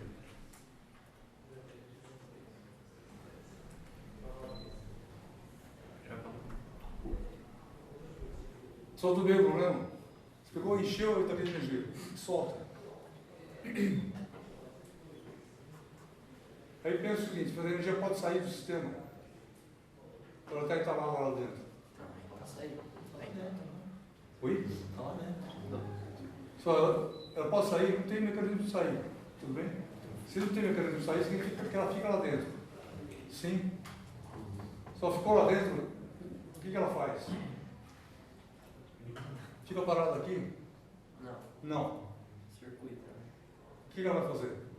Ela vai querer descarregar o capacitor. Então, necessariamente, vê se você acha isso é um problema lógico. Essa energia vai oscilar lá dentro. Isso é necessário. Porque você encheu de energia, a energia não pode ficar parada lá. Ela fica pulando assim, tum, tum, tum, tum, tum, tum. Só o que é isso? Isso é obrigatório. Do ponto de vista lógico, não de nem questão da física. É conservação. Então, a energia conserva. Tudo bem? Se você pôs a energia dentro de uma caixa e ela não consegue sair, ela faz o quê? Fica lá dentro. Como? Tá, então, nesse problema que a gente vai ver na hora que vem, que ela fica pulando dessa forma para essa forma. Ele vai ter que ser capaz de equacionar esse problema. Sim? Isso são as próximas aulas dessa semana que vem. Se você ligar uma resistência aqui agora... Oi? Ela fica oscilando. Fica oscilando. Me parece. Oi? Me parece muito estranho. Pessoal, daqui fica oscilando, sim. Para que serve a energia que oscila? Pergunta. Todo mundo tem celular? Só quase todo mundo, né? Eu não tenho. Tudo bem? Mas você pega o seu celular, põe o seu celular aqui, aí alguém liga para você, pergunta o celular do seu colega, ouve o que você fala. Só o seu que é acionado. Tudo bem isso? Só como é que funciona isso? O que chega aqui? Onda eletromagnética, energia pelo ar. Tudo bem isso? Você pode olhar direito e não tem o fiozinho ligado. Tudo bem isso? Ele perguntou, por que o seu... Põe os dois juntos aqui, o seu e do seu amigo. Por que o seu é acionado, o do amigo não? Uma determinada frequência. Porque o mecanismo sempre de você fazer isso é você fazer que esse sistema ressoe. Ou seja, você tem que fazer que isso aqui tenha uma frequência tal que, na hora que ele recebe o sinal externo, a oscilação daqui seja grande. E isso eu consigo fazer, controlar essa frequência mexendo nisso e nisso, nesses números.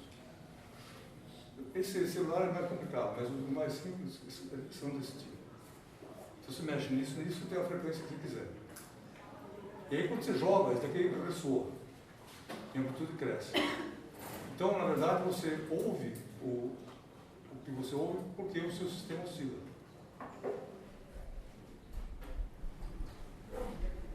Só assim.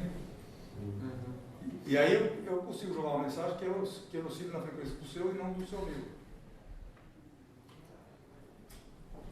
Ok? Só agora tudo bem, agora volta para o oscilador mais simples. Se o negócio está oscilando aqui, se eu puser uma resistência, cada vez que a corrente passa por aqui, ela joga um pouco transforma energia em calor. Então é um oscilador amortecido. Ele vai parando com o tempo. Se eu puser uma bateria aqui, como aqui nesse caso, essa oscilação é mantida. Ok. Pois. Desculpa por essa pergunta, né? Acho que é uma pergunta que deve ser, assim, ela parece muito simples, mas eu não consigo explicar. Você falou que a energia ela não vai querer ficar parada aqui. Ela não pode. Exato, mas qual o princípio que você se baseia? A gente vai ver isso na próxima aula, mas você jogar carga aqui, isso equivale a você esticar um elástico. Esticar uma mola. Você estica a mola e você larga a mola, ela não vai ficar parada. Certo? Porque você deu muita energia potencial e essa energia precisa vazar. Isso a gente vai ver direito na próxima aula. Só uma coisa, que horas que teve essa aula? Às 9. Às 9, né? Então, tudo bem. Não é 10 pessoas. Ok. Pessoal, sim, isso? Sim. Então, isso daqui a gente vai estudar nas próximas aulas.